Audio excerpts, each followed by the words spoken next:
최근 국과수가 국내에서 유통되고 있는 신종 마약을 세계 최초로 규명했습니다.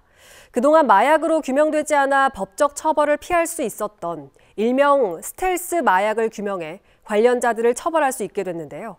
신종 마약이 계속 유통되면서 마약 감정도 작년에만 12만 건에 달하지만 국과수의 인력난에 감정에 어려움을 겪고 있습니다. 유주성 기자가 취재했습니다. 지난 1월 31일부터 국립과학수사연구원에는 국내외에서 보고된 적 없는 마약 의심 물질에 대한 감정 의뢰가 동시다발적으로 접수됐습니다. 국과수는 이 물질이 강력한 환각 효과로 천사의 가루라 불리는 펜사이클리딘 계열의 신종 마약이고 최근 유행하는 케타민과 유사한 화학적 구조를 가지고 있다는 사실을 밝혀냈습니다. 국과수가 신종 마약을 규명하면서 이 마약은 걸려도 처벌되지 않는 일명 스텔스 마약의 명성을 잃게 됐고 서울, 천안, 전북 등의 5개 수사기관에서 접수된 14건의 감정물에서 이 신종 마약이 확인돼 관련자들은 처벌을 피할 수 없게 됐습니다. 법적 규제를 피하기 위해 기존 마약에서 화학적 구조를 일부 변형한 신종 마약이 지속적으로 유통되면서 국과수는 지난 5년 동안 41건의 신종 마약을 규명하는 등 성과를 올리고 있지만 현실은 녹록지 않습니다.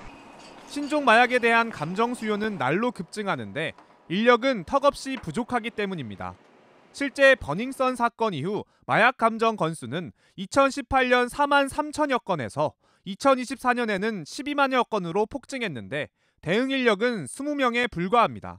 국과수는 지난해 3월 마약과를 신설하고 정원을 28명까지 늘렸지만 신규 채용자의 퇴직, 지원자 부족 등의 이유로 감정 인력은 20명을 벗어나지 못하고 있습니다.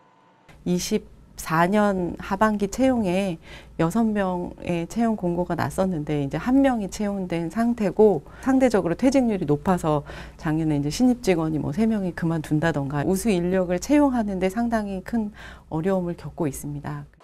마약 감정을 위해선 약사 자격을 가진 인력을 채용해야 하는데 이들의 임금은 1년차 병원 약사 평균 임금의 60%에 불과한 수준입니다. 충분한 인력이 확보되지 않으면서 본원이 있는 강원 원주와 대도시인 서울, 부산을 제외한 대부분 지역에선 마약 감정 전담실조차 운영하지 못하고 있습니다. 폭증하는 마약 검사 수요에 계속해서 발견되는 신규 마약까지 이런 상황에 적절하게 대처하기 위해선 국과수에 단순히 마약과를 신설하는 걸 넘어 더욱더 전폭적인 지원을 해야 한다는 목소리가 나옵니다. MBC 뉴스 유주성입니다.